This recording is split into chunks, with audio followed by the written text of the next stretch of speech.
বাগেরহাটের শরণখোলা উপজেলার রাইন্দা ইউনিয়নের রসুলপুর বাজার সংলগ্ন একই বাড়িতে মুহূর্তেই আগুনে পুড়ে নিঃস্ব হয়ে গেল দুটি পরিবারের স্বপ্ন। 18 জানুয়ারি রবিবার সন্ধ্যা 7টায় লাগা ভয়াবহ অগ্নিকাণ্ডে রফিকুল হাওলাদার এবং জাকির হাওলাদারের দুটি ঘর, মালামাল ও নগদ অর্থসহ সবকিছু পুড়ে ছাই হয়ে গেছে। আগুনের লেলিহান শিখা মুহূর্তের মধ্যেই রফিকুলের ঘরে ছড়িয়ে পড়ে। তার ঘরে অনেক আসবাবপত্র থাকায় আগুন প্রকট আকার ধারণ করে এবং পাশের জাকিরের ঘরে দ্রুত ছড়িয়ে পড়ে। বাজারের ব্যবসায়ীরা এবং স্থানীয়রা আগুন নেভানোর চেষ্টা করেও ব্যর্থ হন। দ্রুত আগুন নিয়ন্ত্রণহীন হয়ে পড়ে। পুড়ে ছাই হয়ে যায় ঘর দুটি এবং ভেতরের বিপুল পরিমাণ মালামাল।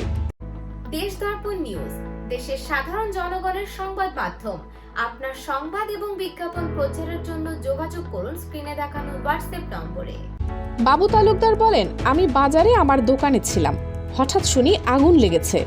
লোকজন নিয়ে যেয়ে পানি দিতে শুরু করি। ঘরের ভেতরে বিপুল পরিমাণ মালামাল, ফ্রিজ এবং গ্যাস সিলিন্ডার থাকায় দ্রুত আগুন ছড়িয়ে পড়ে। হয়তোবা গ্যাস সিলিন্ডার থেকে আগুন লেগেছে। ঘরটি পুড়ে ছাই হয়ে গেছে। কোনো মালামাল রক্ষা করা যায়নি। তারা কেউ এ সময় বাড়িতে না থাকায় কোনো প্রকার হতাহতের ঘটনা ঘটেনি। আশা করি এই মহা বিপদের সময় বিত্তশালীরা সকলে এই পরিবার দুটির পাশে দাঁড়াবেন।